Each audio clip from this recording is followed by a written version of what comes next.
Bonjour, nous nous réunissons aujourd'hui autour du nouvel ouvrage du professeur Saïd Minawi, Psychanalyse de la vie ordinaire, et ce, dans le cadre du salon virtuel du livre organisé par le ministère de l'Éducation nationale, de la formation professionnelle, de l'enseignement supérieur et de la recherche scientifique.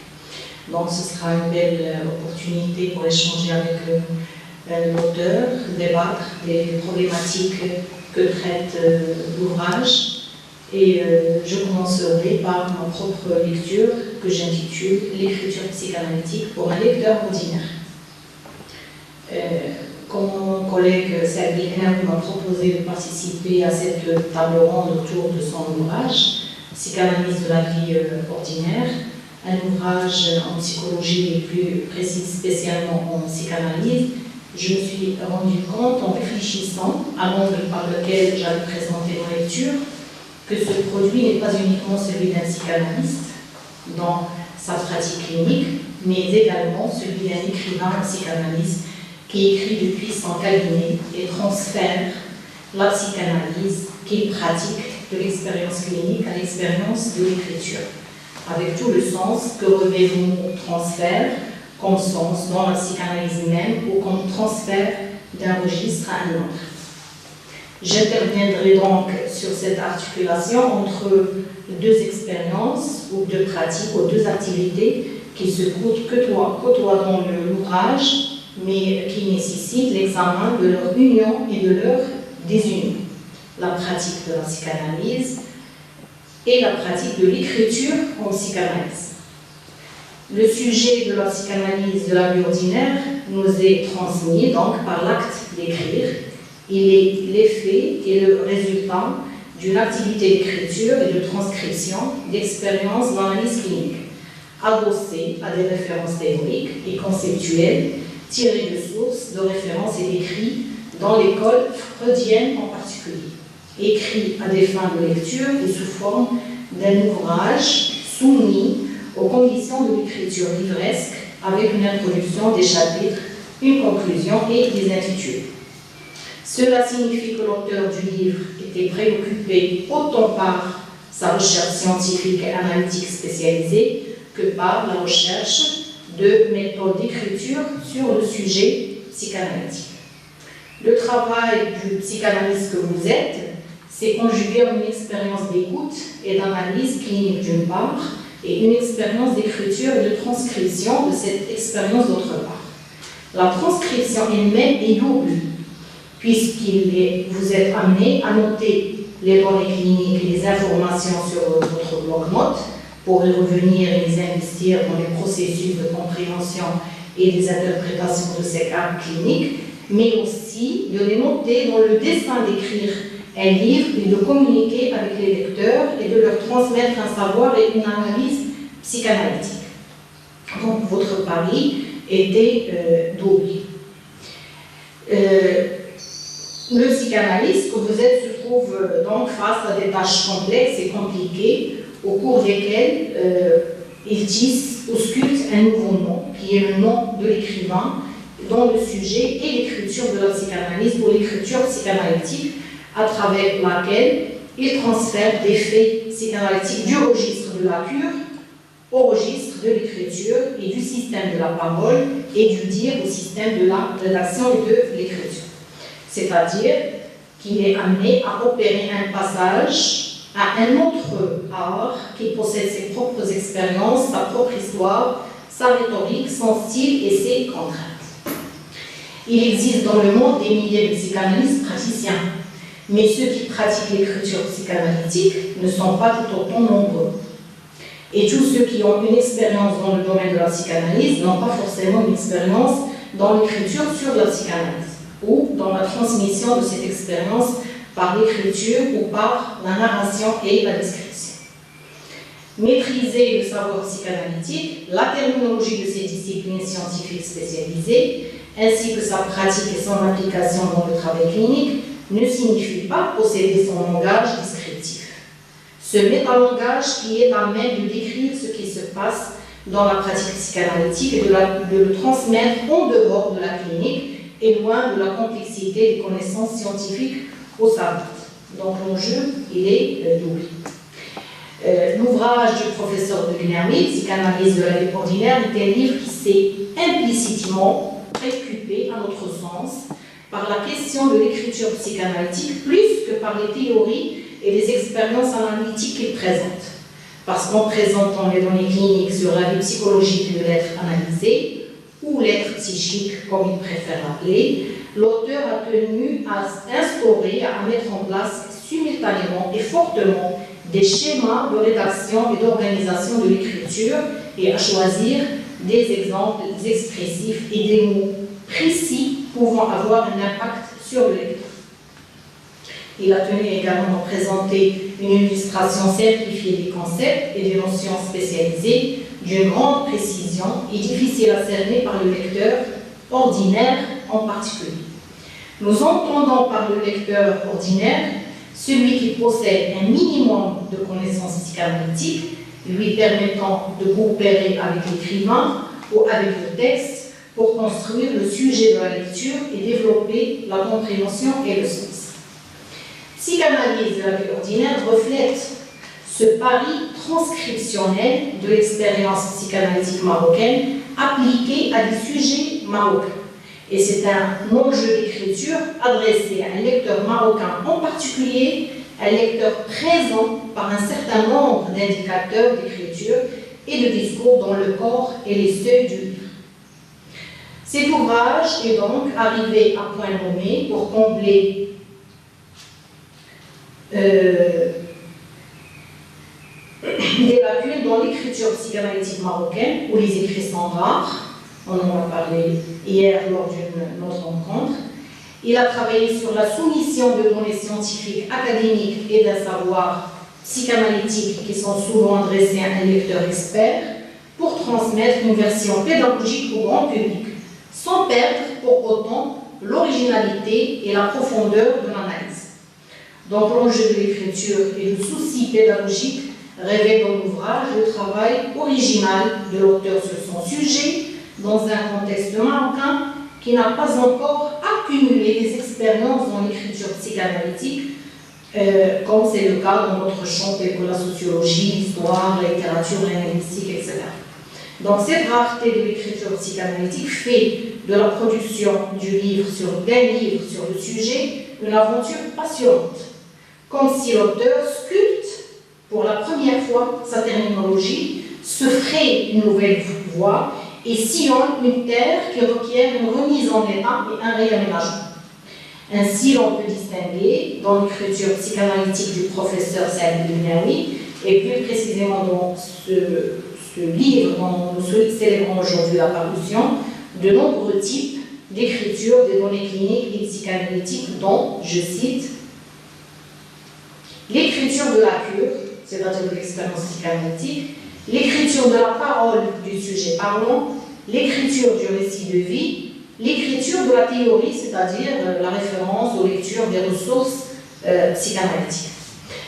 J'organise mon propos sur ces expériences d'écriture par le truchement des exemples qui reflètent le choix que fait le psychanalyste de la langue, parce qu'il y a un vrai travail sur la langue dont on ne peut pas faire l'économie en présentant ce livre riche par ses nombreux aspects et qui traduisent son style de communication écrite avec ses lecteurs et qui fait de la question de l'écriture elle-même une partie prenante de l'expérience psychanalytique. L'écriture entre dans l'expérience psychanalytique et on devient une partie intégrante.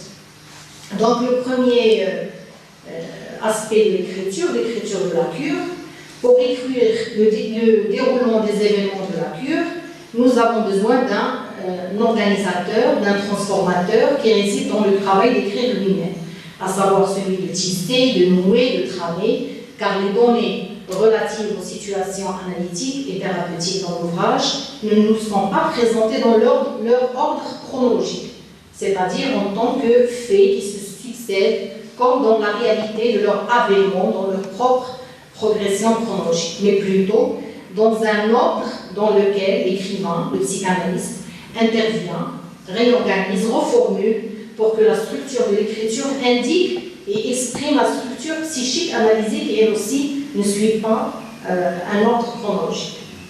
Donc, ainsi, l'auteur a recours à des techniques d'écriture employées telles l'ellipse, l'anastrophe, le suspense, la condensation, le feedback et d'autres techniques d'organisation de l'écriture et de la scénarisation du fait psychologique. Le déroulement de la production écrite ne correspond aucunement aux étapes du travail psychanalytique et c'est ce qui fait en fait l'envoûtement qu'on ressent en commençant le livre et qu'on ne peut lâcher qu'une fois la lecture terminée. Donc, de nombreux parcours et interactions inconscients dans le processus d'analyse, de traitement, de faits épars, de processus, de surprise, d'intervention marginale se retrouvent supprimés dans l'écrit parce que inutiles et sans importance. N'est-ce pas le propre de l'acte d'écrire, mais aussi son privilège par rapport à la parole orale, qui est la faculté de raturer elle-même, qui rend possible la révision, l'amendement et la reconstruction spontanée et directe.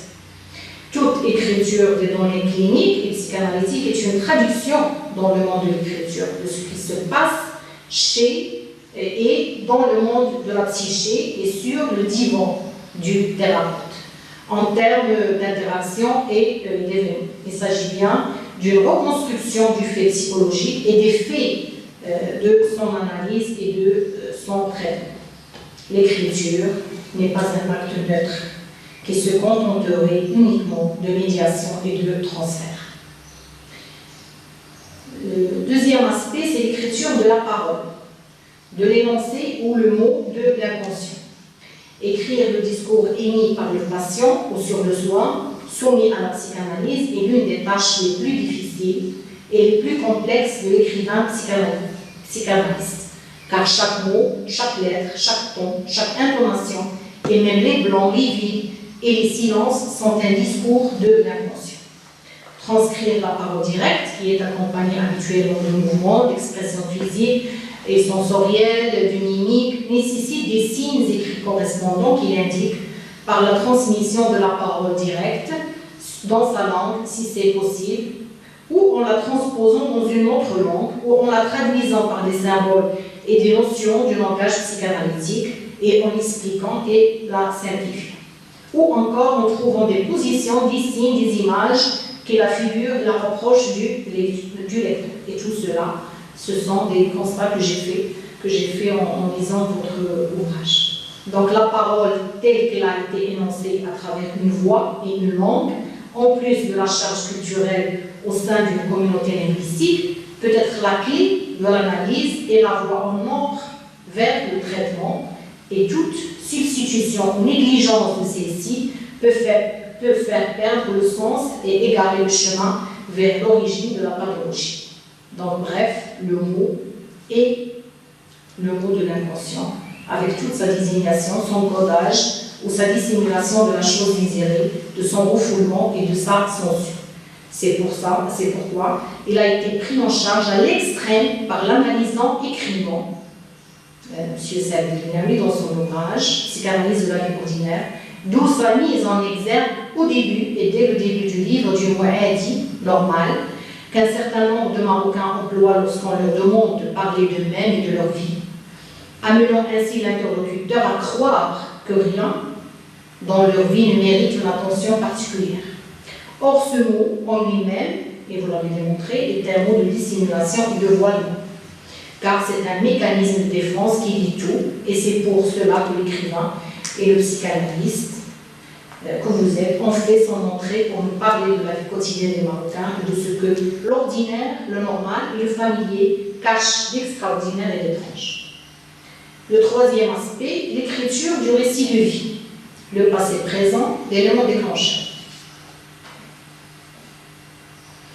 Psychanalyse de la vie ordinaire attire progressivement son lecteur à travers ses chapitres, tel un récit captivant, au point d'être suspendu à ses mots jusqu'au dénouement.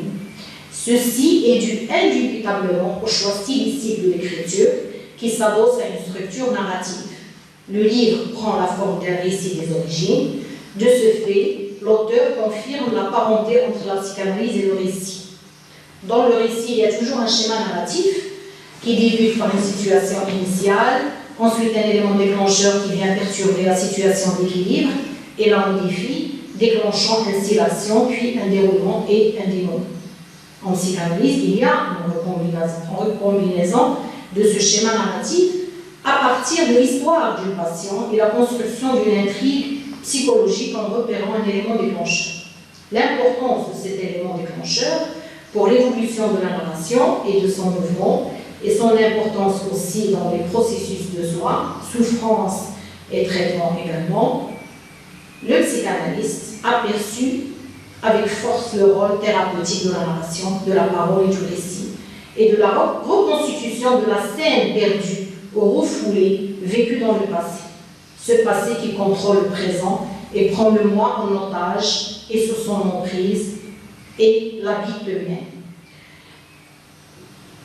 Donc la psychanalyse s'est rendue compte en même temps de l'importance des structures narratives dans la présentation des conclusions de l'expérience psychanalytique et en suivant les faits des essais cliniques, et c'est ce dont vous faites un usage extraordinaire parce que justement cet usage n'est pas alourdi par un appareil terminologique ou des citations lourdes qui viendraient alourdir la lecture et rendre la lecture non seulement complexe, mais aussi rébarbative pour le large lectorat que vous visez. L'aspect suivant, c'est l'écriture de la théorie ou l'expérience psychanalytique. L'investissement de la psychanalyse freudienne, en particulier dans votre livre, est fait d'une manière à ce que le lecteur ne ressente pas une insertion des citations et des références aux ouvrages fondateurs, mais en évoquant juste ce que les nécessités de clarification et d'explication exigent, à travers une inclusion consciente qui prend en compte les positions du discours et diversifie les entrées de cet emploi au besoin, que ce soit au début du chapitre ou son milieu ou à sa fin. Ce qui nous importe dans cet aspect, en tout cas, c'est qu'il y ait un exercice d'écriture avec une fonction de régie, pour emprunter à Gérard Genette cette notion, qui contribue à organiser le discours psychanalytique adressé à un large public. Cet exercice a pris en compte le fait que ce lectorat n'a pas besoin de connaître la psychanalyse dans tous ses détails, sa complexité, les six cheminements historiques, mais d'acquérir un savoir sur le fait psychique analysé en s'adossant au répertoire cognitif et référentiel dont il dispose. Et nous trouvons donc dans le livre de bonnes tentatives pour simplifier les concepts théoriques et psychanalytiques sans leur faire perdre pour autant la profondeur. C'est ce qui fait de l'ouvrage un excellent livre de vulgarisation et d'ouverture de la psychanalyse au paysage culturel marocain. Donc l'auteur recourt à de multiples méthodes, y compris en présentant des entretiens appropriés dans le discours ordinaire ou dans des métaphores courantes, et d'autres méthodes et astuces pour écrire la théorie sans être submergé par le concept savant. Notons également un recours intense à la littérature et aux œuvres cinématographiques et artistiques en général pour approcher le phénomène diagnostiqué et pour conférer un style rhétorique poétique au langage théorique sec et strict. Et cela est présent aussi dans la composition des titres de chapitres et des sous-titres tels que les mots, pour ne pas le dire, noyer le poisson, la belle et la bête, Narcisse au vol. J'arrive à ma conclusion. L'ouvrage du professeur Begnaoui a pu ouvrir sur la base d'une analyse psychanalytique rédigée principalement pour un lecteur marocain ordinaire, un débat général sur les questionnements du sujet marocain au regard des causes de l'anxiété, de la tension, de la violence et du trouble dans sa vie et dans ses relations. La réponse était autant que possible de recevoir et de comprendre le travail du psychanalyste tantôt sur le langage de la rue et des proverbes, littérature, art, fables, cinéma et théâtre, et tantôt dans le langage de la théorie des masques et des symboles. Le discours du professeur Begnaoui a été motivé par une évocation intense du lecteur du langage créatif pour attirer des sensibilités de lecture large et variées et pour stimuler l'intérêt du public pour une science qui est presque dans son domaine académique même restreinte à un groupe d'élite et de spécialistes. Nous ne vous remercierons jamais assez pour avoir commis cet ouvrage ancré dans une discipline savante mais non alourdie par un appareil terminologique qui serait dans ce cas-là superficiel et sans utilité pour la lecture du large public. Donc, je passe la parole à Madame Imen Bourra. Comme ça, nous aurons la possibilité, sauf si vous voulez... Non, je vous laisse, c'est très bien, magnifique.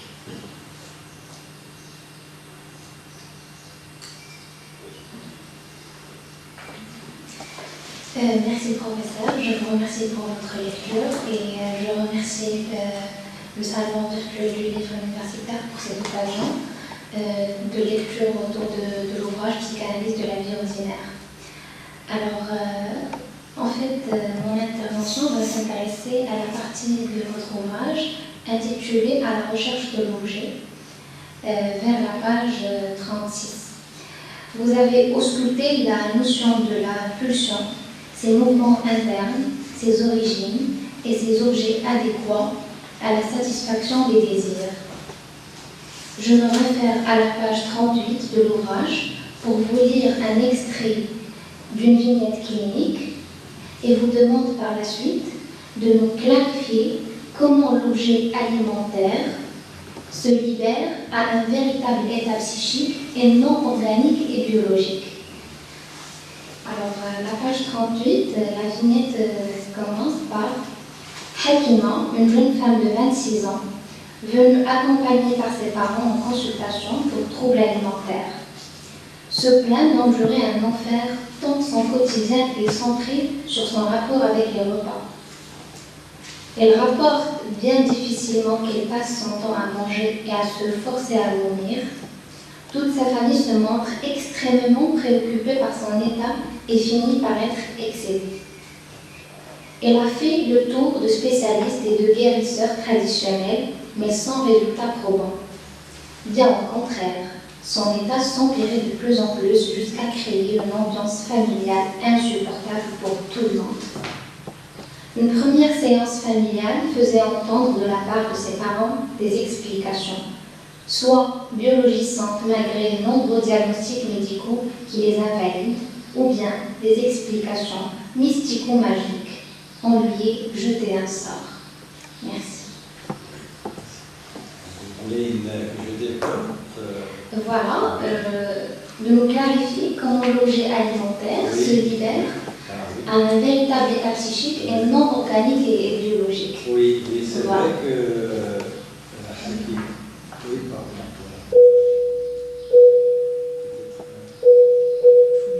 C'est bon. Voilà. Merci. Oui, oui, je me souviens bien de cette patiente que j'avais reçue il y a longtemps. Et j'avais choisi ce cas, enfin, on va dire cette illustration, dans un chapitre qui parle du désir et de l'être missionnel. J'aurais pu choisir juste le terme l'être, le désir, mais je souhaitais lui donner quelque chose de plus précis, plus concret, et le terme pulsionnel s'est imposé pour ancrer l'être humain dans ce qu'il y a d'abord de biologique, de la naissance, et comment cette poussée formidable va se psychéiser, c'est-à-dire comment le corps, ou le ressenti du corps, l'affect, la sensation vont devenir psychiques et non uniquement biologiques. L'objet du désir, ou par lequel toute satisfaction devient possible, c'est souvent un objet interchangeable. Même l'objet alimentaire, nous savons très bien que l'être humain va développer une culture autour de l'objet alimentaire jusqu'à l'ériger au niveau d'un art, ce qu'on appelle l'art culinaire. C'est-à-dire que nous ne mangeons pas par notre ventre ou pour notre ventre, nous mangeons psychiquement, et d'ailleurs le mois de Ramadan on l'illustre très bien, puisque c'est un mois de renoncement le jour, et le soir, tous les Marocains à peu près, selon leurs possibilités, ils vont garnir la table, non pour satisfaire la faim, puisque le renoncement, ce n'est pas un renoncement par rapport à l'acte de manger, c'est un renoncement par rapport à la pulsion, par rapport au désir. Et on voit bien que cet objet alimentaire qui va garnir la table et faire des heureux, et va nécessiter beaucoup de temps pour le préparer, bien évidemment, eh bien, les gens mangent, on va dire, avec les yeux, pas avec la bouche. Hein, ils vont manger un peu, mais la satiété, ça ne sera pas une satiété uniquement biologique, ce sera une satiété psychique. Alors ça, c'est en général, quand il s'agit d'un trouble alimentaire tel que classifié dans ce qu'on appelle la nosographie, c'est-à-dire la classification des pathologies, nos troubles alimentaires, souvent de la part de l'être ordinaire, l'être ordinaire va chercher des explications à ce qui arrive, surtout quand il s'agit d'une jeune femme qui a un tel trouble assez grave, quotidien, qui canalise tout le fonctionnement psychique familial. Ça, c'est extraordinaire, jusqu'à ce qu'on peut dire l'enfant porte symptômes. Vous voyez, c'est-à-dire comme si le trouble de l'un va absorber le trouble familial, et cette jeune femme va vectoriser, canaliser ce qui se passe de malaise, de conflictualité assez ardue et, je dirais, pénible. Et bien cette jeune femme va porter tout cela en elle, et d'ailleurs elle ne viendra pas seule, elle viendra avec toute la tribu. Voilà, vous voyez. Et la problématique, ce n'est jamais un problème biologique. Bien évidemment, quand il y a déjà des analyses qui démontrent cela, vous allez voir ce qu'on appelle un diagnostic différentiel, et à ce moment-là, on va voir que l'objet alimentaire va être investi psychiquement par des problématiques intimes qui appartiennent à la personne, aussi dans sa conflictualité dans le lien parental, dans le lien familial. Et ce choix de l'objet qui va insidieusement occuper la personne et sa famille et exprimer le malaise général, le malaise familial et individuel, c'est son élection, comment il va être choisi par cette personne. D'autres pourraient choisir un autre objet avec la même causation psychique. C'est ça ce qui est extraordinaire. Et donc, on peut toujours aller loin et voir comment cet objet va être connecté, il va être investi par le trouble. L'objectif, en fait, c'est de signifier au lecteur que quand il y a une telle souffrance, cette souffrance, c'est pour lui permettre une lecture qui est apaisante. Parce que quand on ne trouve pas la cause, en arabe, on dit ma'rifatul dali nisfu dawa. Alors pour le patient également, la connaissance de la cause, de ce qui pourrait expliquer son trouble, son malaise, va lui permettre de penser, de travailler, d'associer à ce malaise sa vie, ses souvenirs, son vécu, sa conflictualité psychique intérieure, comment il s'en défend. Et je dirais que c'est une belle entrée pour l'inviter à retourner le regard vers lui-même, vers son historicité, pour justement réinvestir l'objet alimentaire, pas en tant qu'objet troublant et troublé, mais comme un objet de plaisir et un objet de satisfaction. Voilà ce que je peux dire par rapport comment l'objet, n'importe quel objet, peut devenir objet pathologique. Et c'est ça qui est extraordinaire, c'est ce qu'on dit la plasticité de l'objet pulsionnel. Là, j'emprunte une terminologie purement clinique. D'accord, merci. Vous avez une autre question? Oui. Alors j'ai une autre question. C'est par rapport à la deuxième partie. Vous avez fait une illustration filmique de la personnalité de Tom Stahl, qui renvoie à une structure psychopathologique. Comment peut-on, à votre avis, expliquer les malentendus de la vie quotidienne qui se terminent par une forme extrême, théâtralisée par l'agressivité et la violence face à des situations banales parfois? Cette réaction psychique ne remonte pas à des origines inconscientes et inconciliables qui ont trouvé enfin une voie de décharge. Voilà. Oui, c'est un chapitre, c'est une partie où j'ai essayé d'aborder la notion de violence, qui est, je dirais, un fait et un concept souvent parlé, souvent controversé, discuté, analysé, mais il s'agit toujours de la violence de l'autre. Et il est plus facile de parler de l'autre que de soi-même, puisqu'on a tous un mouvement ordinaire, tout à fait ordinaire, de vouloir s'expurger de tout ce qui est trouble, de tout ce qui serait impur.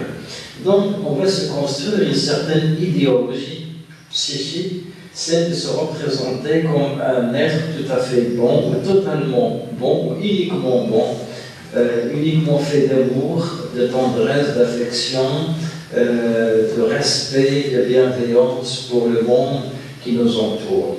Or, à vrai dire, la compréhension de la naissance, l'évolution de l'être psychique nous démontre que ce n'est pas le cas. Et Dieu merci, on va comprendre quand même que la violence a une fonction vitale chez l'être humain et que la violence est énergisante, mais à condition qu'elle ne déborde pas au-delà de la limite qui lui est imposée par le fonctionnement psychique et par nos liens de société. Alors, j'ai emprunté quelques films, enfin quelques situations filmiques pour démontrer comment l'être humain peut se cliver en deux. Alors, le clivage, c'est se séparer en deux. C'est des fois, une partie ne reconnaît pas l'autre comme faisant partie de la totalité psychique.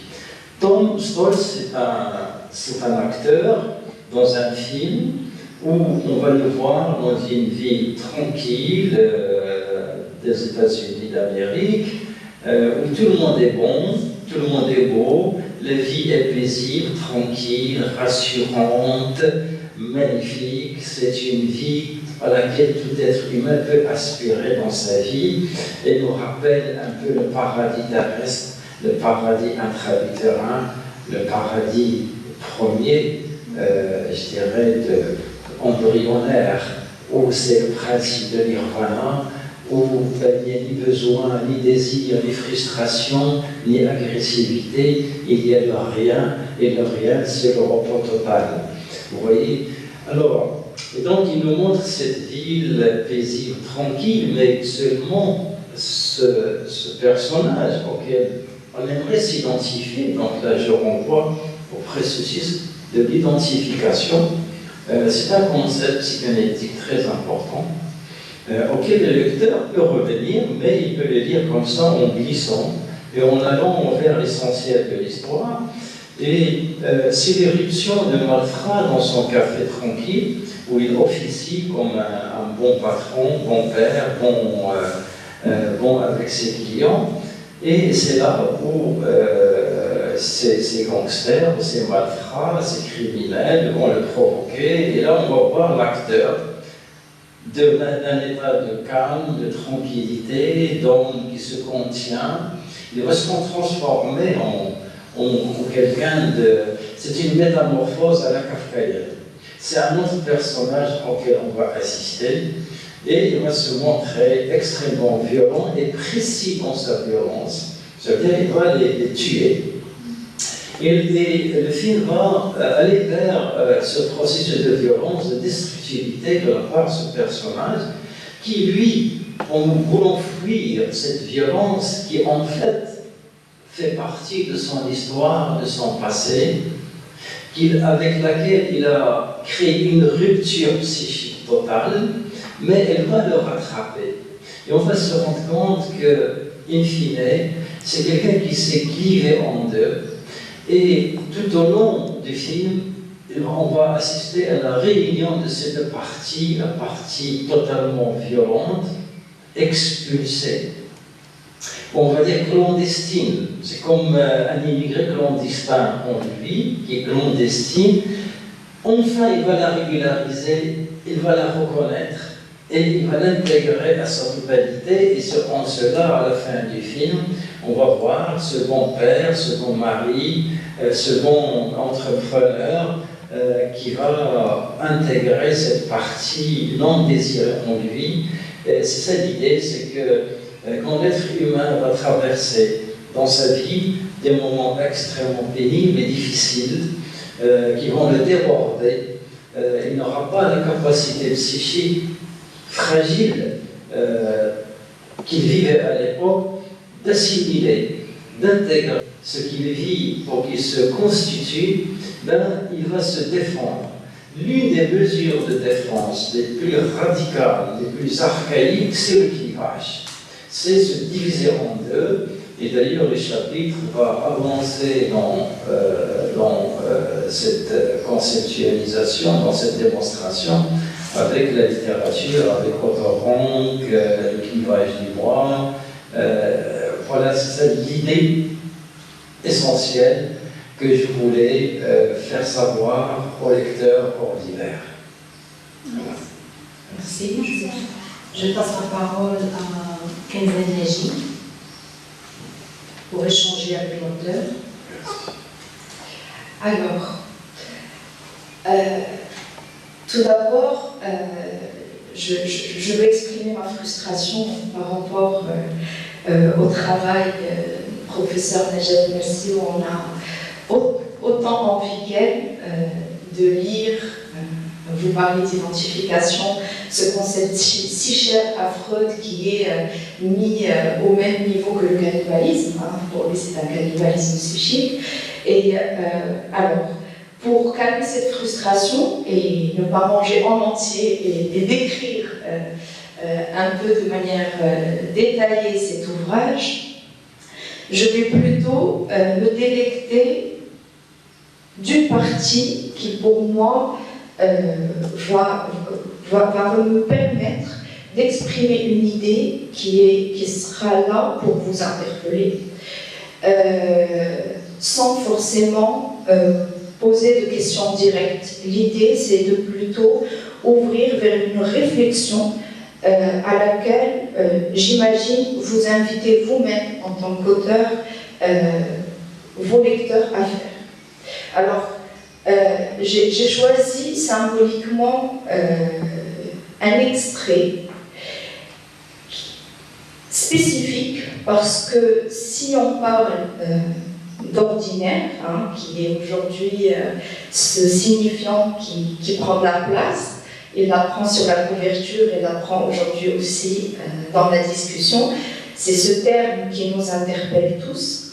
Alors la scène, c'est celle de l'homme ordinaire, ou c'est plutôt une scène ordinaire, qui est différente de ce qu'on appelle une vignette clinique, donc rapporter un matériel, une scène qui aurait été vécue entre l'analyste et son analysant. Alors, cette scène ordinaire, c'est celle de la page 28, dans votre partie, le corps pulsionnel, où vous dites, alors je vais me permettre de lire, je ne sais pas quelle sera la qualité de cette lecture, mais je vais la lire et essayer d'être assez brève. Alors, vous dites, je vous cite, « J'ai fait la connaissance d'Adnan à l'aube de sa vie, alors qu'il était dans une mauvaise passe. Paradoxalement, c'était lors d'une splendide nuit d'été, alors que nous étions tous assis autour d'un verre, sous le soleil étoilé de Tétouan, dans le jardin andalou de nos amis, riant d'une blague rapportée par un des convives, l'ayant entendu d'un comédien français Bigard. Alors la blague dit: le jour de son anniversaire, un homme se réveille à 7 h du matin, prend le train numéro 7, s'assit dans la place numéro 7 et arrive au quai numéro 7. Se rendant compte de la curieuse coïncidence, se croyant béni du ciel, il se dépêche de joindre un bureau de jeu proche de la gare. Il mise tout son argent dans le tiercé sur le cheval numéro 7. Ce dernier est arrivé en fin de course à la 7e place. À la chute de la blague, mon regard fut accroché par une femme, une aide ménagère qui venait vers nous, portant quelque chose dans ses bras. On aurait dit un petit tronc d'arbre enroulé dans des draps, tant l'aspect de l'objet était rigide et rectiligne. L'attitude de la mère était extrêmement curieuse. Son regard arborait l'expression d'un mélange de dégoût avec un sourire contraint de circonstance. Arrivé à ma portée, je découvris, avec une surprise non feinte, un bébé aux yeux prudemment ouverts, mais au regard absent et tourné obstinément vers la direction opposée du regard de la mère. Elle le met dans mes bras, qui se sent dépêché de le prendre tout en mesurant l'ampleur du drame qui se joue sous mes yeux. À cet instant, la beauté des étoiles avait disparu. Toute ma soirée s'était assombrie d'un seul coup de fouet, du sort devant ce fait ou méfait qui s'est présenté sans préavis. Je ferme les guillemets. Voilà. Fin de citation. Pourquoi cet extrait? Parce que je rejoins professeur Najat Mersi au tout début de son texte qui, au-delà de l'auteur, parle du psychanalyste. Et dans ce texte, je vois deux autres figures qui sont les vôtres. D'abord, celle du professeur, évidemment, et celle d'un homme qui, je n'utiliserai pas le mot ordinaire tout de suite, mais d'un homme qui se retrouve dans des situations de la vie quotidienne qui l'interpellent, où on peut ressentir des souffrances, tel ce bébé que vous décrivez, enroulé dans des draps, comme dans un linceul, c'est-à-dire comme un cadavre, où vous alertez d'un quotidien qui peut passer inaperçu, venu comme ça derrière une blague, qui fait rire tout le monde. Mais derrière ce décor, eh ben, il y a une femme qui souffre. Il y a une femme où vous décrivez une dépression postpartum, donc post-accouchement, hein, et celle d'un bébé qui essaie de survivre. Et j'imagine bien qu'en tant que psychanalyste, vous faites référence au complexe de la mère morte d'André Green, qui est ici primordial.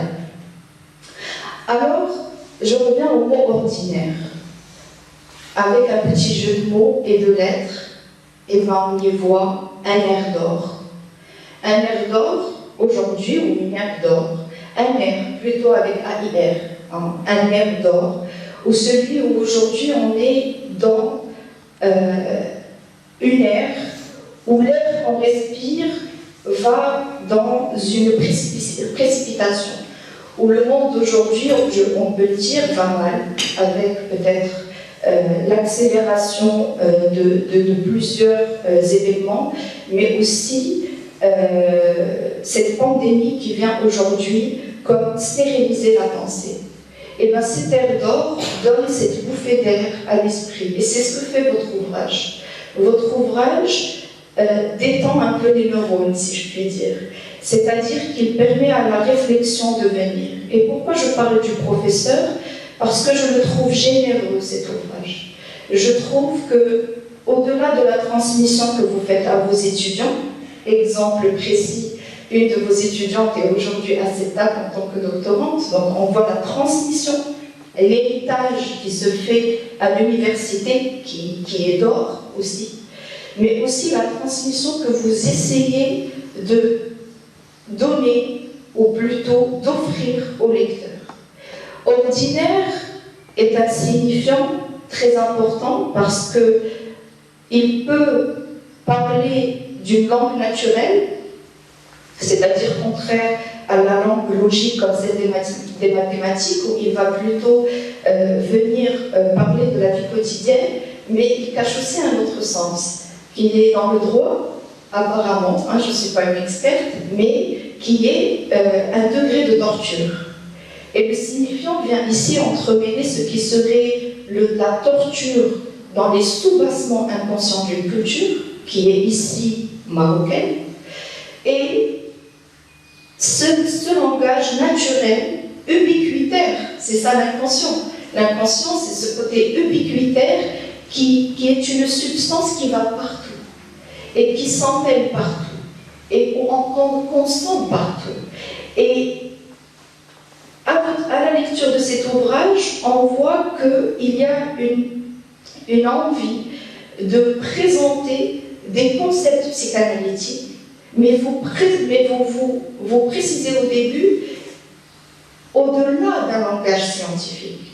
Hein, on veut un langage naturel, celui qui va parler à tout le monde, que ça soit à une sphère scientifique qui se reconnaît totalement, on ne peut pas dire le contraire, et personne ne peut le contredire, mais aussi à ces personnes qui sont nommées par des prénoms marocains auxquels on s'identifie les uns et les autres, mais aussi à cette scène, j'ai tenu à la lire comme ça, pour dire qu'on est tous concernés, et que c'est un don aujourd'hui, et voilà, ma question elle est là, même si elle n'est pas directe, elle est dans le sens de cette générosité, cette envie d'aller parler de l'ordinaire et de parler à tout le monde. Est-ce ça vraiment l'envie de l'auteur? L'écriture elle-même est un art et c'est un moyen de communication. D'ailleurs, Nietzsche disait que l'art nous est donné pour nous empêcher de mourir de la vérité. Et là, on peut voir dans dans cet acte d'écriture une envie de penser ce qu'est la culture, ce qu'est la douleur commune, générale, liée à une histoire nationale, liée à une histoire culturelle, mais aussi à cette envie-là de transmettre et de parler à tout le monde. Alors, ma question, plus directement ou indirectement, elle est vraiment là pour vous interpeller. Le psychanalyste que vous êtes veut peut-être pas vulgariser, ce n'est pas vraiment le terme, mais plutôt offrir à tout lecteur la possibilité de comprendre ce qui pourrait ne pas aller. Alors, vous parlez de la Tolkien cure, hein, on peut dire qu'elle aime ou elle aime aussi, hein, ça pourrait être intéressant de dire comme ça, c'est-à-dire que vous permettez aujourd'hui à ce que tout le monde puisse dire, poser un mot, poser qu'elle aime, elle aime. Et encore une fois, j'insiste sur ce mot, c'est le mot générosité. C'est-à-dire qu'on sent cet ouvrage généreux déjà pour la psychanalyse, parce que Freud, comme il l'appelait sa sorcière, et des fois à voir comment la psychanalyse est stigmatisée, surtout dans certaines universités et dans l'enseignement au Maroc, on peut comprendre que les gens aient pu vraiment la considérer comme cette sorcière qui fait peur, mais vous la rendez bonne fée, on va dire. Hein, bonne fée, c'est-à-dire bonne fée avec EE, mais aussi FAIT. Hein, c'est-à-dire comment on pourrait venir. Voilà, cette générosité pour moi, elle est d'abord pour la psychanalyse. On n'a pas beaucoup d'ouvrages de psychanalyse au Maroc par des auteurs marocains. Donc cette générosité, elle est là, mais aussi elle est là pour n'importe quel lecteur qui pourrait ouvrir aujourd'hui son esprit à des idées nouvelles, une certaine gymnastique cognitive dont on a tous besoin pour enfin respirer un air d'or. Voilà, ou un air en or. Voilà.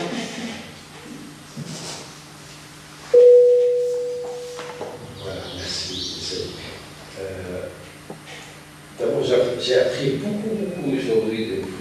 Je suis très surpris, étonné de l'analyse que vous avez portée sur mon ouvrage et ce qui en est sorti, c'est pour moi un grand étonnement. Une fois édité, le livre ne nous appartient plus, Voilà. il nous appartient à nous. D'ailleurs, Au multiple circuit de sens qu'on peut lui faire prête. ça c'est de la méta-analyse que vous avez fait. Vraiment, je suis très touché. Et surtout, professeur Majed, merci. Alors là, j'ai fait une découverte, l'analyse que vous avez, l'analyse littéraire, linguistique, comment vous avez organisé. Je suis très curieux maintenant de vous lire votre texte. Il va être magnifique. Alors là, Kenza, Naji, vous avez cité une partie de mon ouvrage sur le bébé Adnan, et c'est une situation vraie que j'ai vécue. Bien sûr, je l'ai romancé, je l'ai donné, d'abord ils ne sont pas reconnus, mais j'espère qu'un jour ce bébé, ou tous les bébés, ils se reconnaîtront, parce que là je parle de la dette. La dette, d'ailleurs, on est dans la dette dans ce mois-ci, puisque Dayn, c'est la dette. Daynou, c'est la dette. Voilà. On a une dette. On a une dette vis-à-vis de la science. Alors la nôtre, par exemple, mais toutes les sciences, je dirais les porteurs de sciences, ils ont la dette.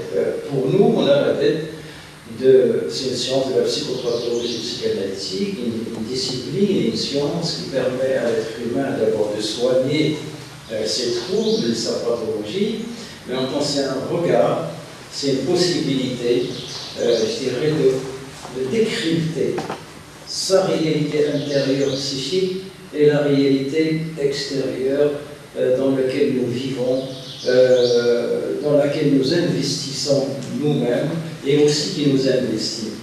Et avec Adnan, dans cette soirée magnifique avec des amis, je l'ai vu réellement comme ça, portrait tel que je l'ai décrit d'une façon filmique ou scénique. Et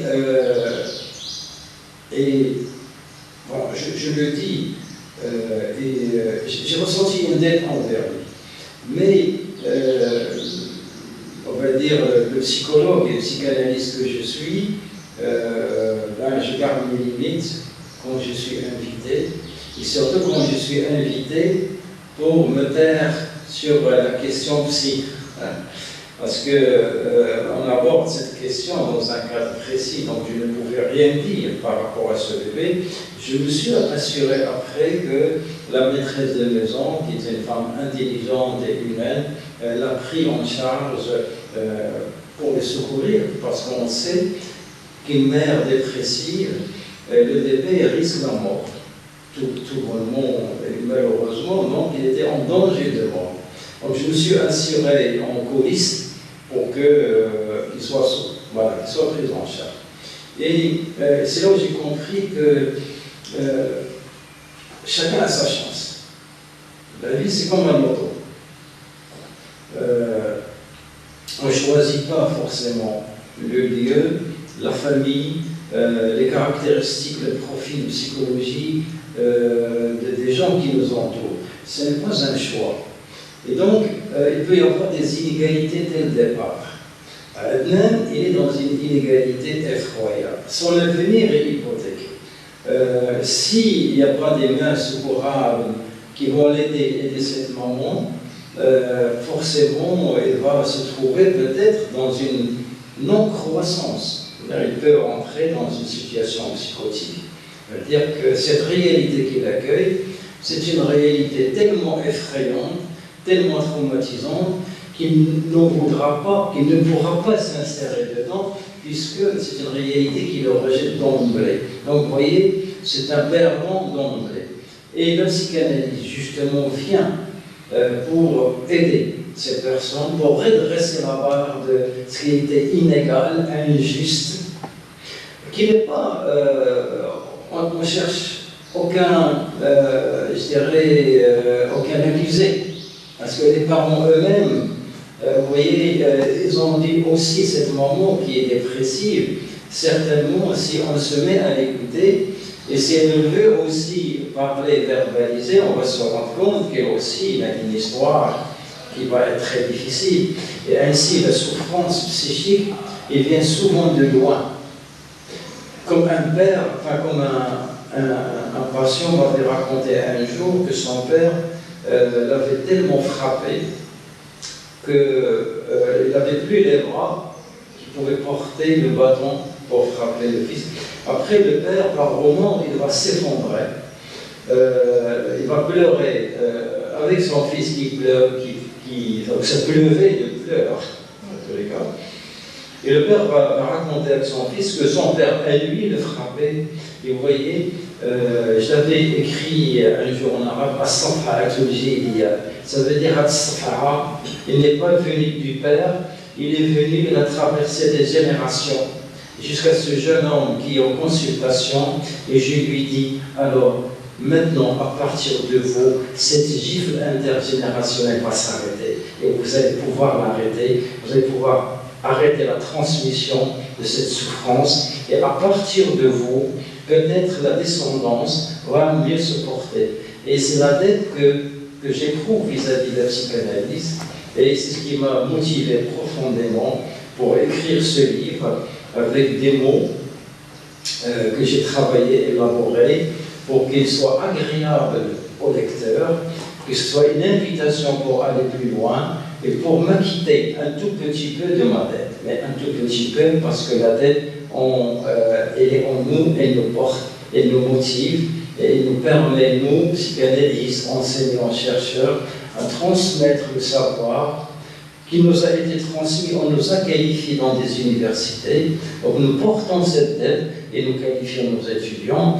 Vous avez évoqué Iman Boukhar, qui est psychologue clinicien, praticien, formé de la première année en master dans notre université, qui est doctorante, et peut-être un jour, elle sera là parmi nous comme professeur, comme praticienne, et donc elle aussi, elle va former, et notre chaîne intergénérationnelle, ce sera une belle chaîne, pas une chaîne de trois. Voilà, merci beaucoup. Merci, professeur Gouin, pour tous ces éclaircissements. On ne se lasse pas de vous écouter. On apprend beaucoup de choses et puis nous avons été très heureuses, toutes les trois. Sartre disait la compagnie des femmes adoucit les mœurs. Donc vous avez tout à gagner en invitant les femmes à la lecture de votre ouvrage. Et je remercie aussi mes collègues Kenza Naji et Iman Boukhar pour leur intervention autour de votre ouvrage, un ouvrage qui est au contact de ces lecteurs ne peut que être dirigé sur de nouveaux circuits de sens parce qu'il est très dense, avec une écriture très imagée, avec un référentiel riche et bien ancré dans la pratique et la théorie psychanalytique. C'est un, comme l'a dit Kenza Naji, comme l'a dit si bien Kenza Naji, c'est un vrai bijou. Il vient à un point nommé pour fermer, on va dire, essayer en quelque sorte d'apporter quelque chose pour fermer les nombreuses brèches qu'on a dans le champ culturel marocain par rapport à la psychanalyse et à l'écriture sur la psychanalyse. Je vous remercie encore une fois et je remercie les intervenantes Je remercie M. Lied pour son assistance technique, notre vice-doyen chargé du numérique, et à très bientôt pour une autre rencontre. Merci. Merci.